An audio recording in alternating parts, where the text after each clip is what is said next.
I'm Greg Kading, and I have the distinct pleasure of having Mr. William Lesane in my house today. This is a great pleasure to me because as being involved as much as I have been in the Tupac community and dealing with a lot of fans, I knew that they would be really interested in hearing from one of the close family members of Tupac and just chopping it up a little bit and talking about some of the important issues that have been raised on these forums lately.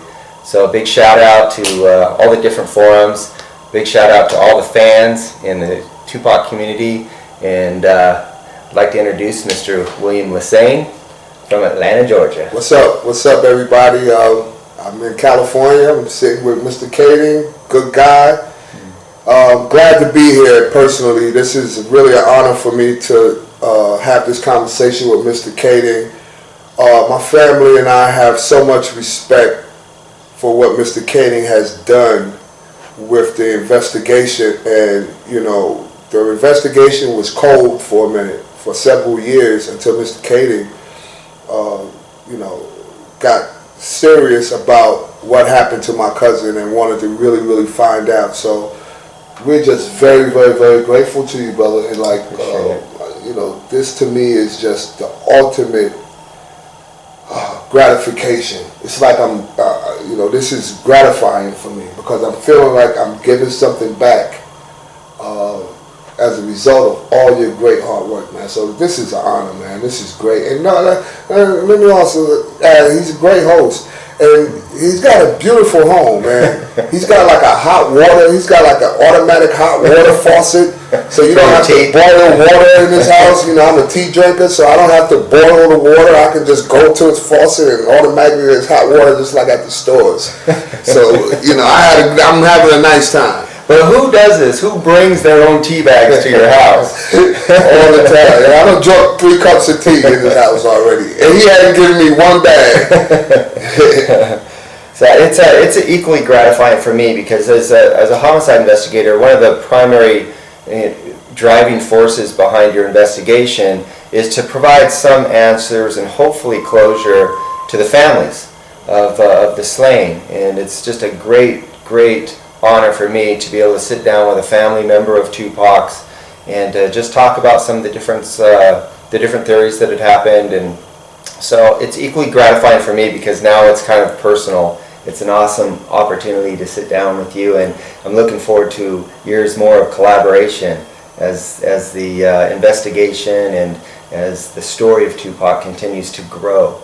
And also, just again, a great big shout out to the Tupac community, those fans that are probably the most incessant, devoted fans that exist, and definitely at least in the music industry. Absolutely. Tupac always had great fans, loyal fans. What was great about Tupac was that he identified with his fans just as much as his fans identified with him.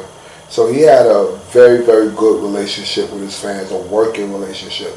And even to this day, I admire and love Tupac fans because Tupac fans is what is a part of his legacy. When you see fans every day, this is almost 17 years after Pac has been killed, you see his fans on the internet every day posting or asking questions every single day, thousands and thousands of people. It makes me feel good, and it's just the reward, Tupac's reward for having great fans in the first place. Right. And they followed him ever since he's passed, and they stayed loyal. So big shout out to y'all, man. You give us a lot of inspiration to want to do more for Tupac's legacy as a family member. I'm his oldest cousin. I'm Tupac's mom and my mom are sisters. They're the only siblings, and I'm my mom's oldest son. So Tupac is like a little cousin to me, and Tupac and I, my background is that I was a street person. I was in a lot of trouble when I was young. I was troubled. I was doing a lot of things, and Tupac kind of, he always admired the street element, so he admired what I did, but I kept him out of it, because he was so young. I'm much older than he is, so I'm glad that I didn't have too much to do with him getting involved in the street life. I didn't want that for him. I wanted him to focus on becoming what he was going to become. So, but shout out to you guys, man, and Greg and I is going to chop it up. So what? Whatever you got to ask me, bring it on strong. I'm interested from the family's perspective and having so many years of silence.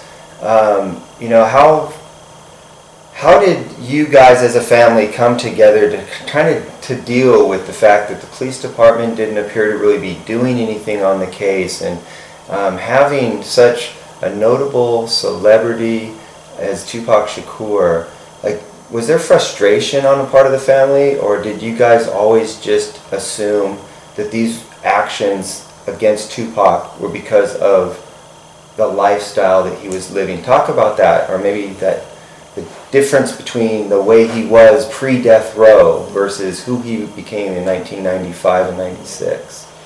Yeah, there's several people in my family that may feel differently. My personal opinion is that I thought that Pac would never be murdered, because I thought his relationship with his fans was much stronger than his fans or anybody wanted to hurt him. I thought that people resonated with him so well and identified with his music so well. I'm talking about particularly young black males. They identified with his music so well that no one would want to harm him. Instead, they will welcome him. They'll be more welcoming to him and be protective, because they knew that he was a genius. Okay, so I personally didn't think that anything would happen to him, but my attitude about it was that I wanted to see a resolution. I wanted to know who did it. What I wanted to happen to the person that did it, that's something that I keep to myself. Gotcha. But I wanted to know who did it. When Tupac, pre-death row and death row is two different Tupacs. You know, two totally different Tupacs. Tupac is a soldier. Okay, we all know that Tupac was raised as a soldier. He was a young Black Panther. He was raised as what we call a Panther Kid. And he was Panther Kid? A Panther Kid. Yeah, that means that he's the son of Panthers. Gotcha. And you know, all the adults, the elders that were around us were all soldiers. They were, you know, great in their own right, including Tupac's mom, of course, Afeni, and Lumumba, Matulu, great Geronimo. I mean, just great community leaders. And so Tupac was a soldier. He was community oriented. He always thought about the community first. So he wasn't violent. He wasn't thuggish in the way of real thugs. Right. Talk about killer thugs, you know, like street thugs, for real thugs. He wasn't that type of individual. This is pre-death row. But even at this point in time, although he wasn't that kind of street thug guy, he still didn't have any fear of the streets, right? Was he a fearless person? Fearless. And that's why people think he was a thug and a gangster. But really what it was that Tupac was fearless, and he was even more fearless of the gangsters. Tupac didn't fear the police. He didn't fear the gangsters. He didn't fear anybody. He feared his own. His fears were fears of his own self-destruction or his own self, you know, demons. That was his fear. But fear of like any body in society, no. Tupac was fearless. He was like fearless fearless in the memory of, you know, some of the bravest people that we know. He had defended any woman. He was a defender of women. He was the defender of the weak. You know, he didn't like that. He didn't play that shit. So he was going to fearlessly represent whatever cause he believed in, regardless of what forces opposed him. He didn't care about that. That wasn't his problem. That was something that he was willing to deal with on a daily basis. On a daily basis, because it always confronted him. So he's got that from his mother. Tupac and his mother are so similar that, you know, if she was a man, she would be Tupac. If Tupac was a woman, he would be his mother. Oh, that's a really interesting little analogy there. Yeah, they're very, very similar. Wow. And, you know, they both were fearless. She was definitely fearless. In her day, she was like to take on the government in oh man, her own defense. In her own defense, that was a ballsy move. She was 21 years old, and she took on the government with facing 300 and some odd years. You know, yeah, pregnant. You know, average person would be terrified. I'd have been shaking in my shoes because you don't beat that big machine. Yeah, you don't. You know, usually. Then, yeah, you know, and this is in the '60s, so this is a totally different era. Right. And you know, she was just brave, man, courageous, and we all admired that. You know, so Tupac had the same genes. And so maybe that's one of the things that Tupac feared was his own fearlessness. Exactly. It's because that fearlessness can get you into places that are dangerous. Exactly. But you know what? I think Tupac was so like Tupac. I don't know why he smoked so much weed. I tell you, I really don't. I don't know why anyone in God's green earth can smoke so much weed every day. But I think Tupac really didn't think about it that much because it was just so reactionary he was so reactionary to it when it approached him. Like, for instance, I'll give you an example. Like, he'll be high, like out of his mind. He'd smoke weed all day and shit. He loves weed. Yeah. And soon as a confrontation happens, he's on it. You know, whatever he was doing before that confrontation started, that's over. He's on top of this confrontation. I don't know anybody that can switch lanes that quickly.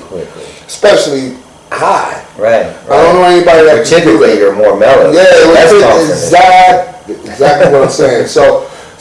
But what I've seen, just to get back to that question that you asked me originally about pre-death row and post-death row, this is important because before Pac went to death row, he had a problem with death row. He respected death row, but he had a problem with the way they dealt with their artists and the way they did their business, you know. And he wanted to stay independent of that. But when Suge Knight stepped up when nobody else would and bailed him out, he had a different opinion about death row, and he was going to be loyal to them no matter what. When he got around all the gangsters that was present at death row, when the gangster element that was present, somehow I don't know if Pac felt like he needed to prove himself or that he needed to kind of assimilate what they were doing, but there was totally a different change. He was totally a different person.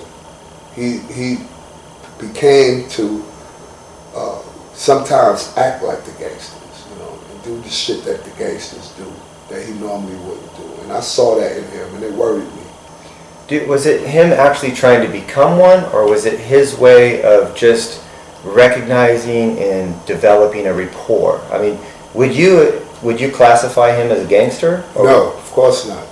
I think he was being a follower. I see. You know, I think he saw that he had, you know, Pac went throughout his entire career fearless and everyone around him afraid. With death row, he finally realized that he had people around him that was just as fearless as he was. You know, some real legit people. Yeah, legit handle business. Yeah, they're gonna get busy, and you know, he don't really have to feel like he has to always be to get busy. So I think it was a bit of that. You know, he wanted to show that he was worthy of that. I got you. Of that type of protection or of that type of respect from the gangsters. He wanted to show that he was worthy of it. So I think by the best way he can show that he was worthy of it was to, you know, take on their personalities or kind of represent exactly. Represent death row. Right. You know, that's why he had confrontation with Dre and all some of the artists at death row, because he wanted to out-represent them. Right. You know, he must have felt like he owed death row for them bailing him out, you know. Of course. And then he has this loyalty gene, so he just represented like that.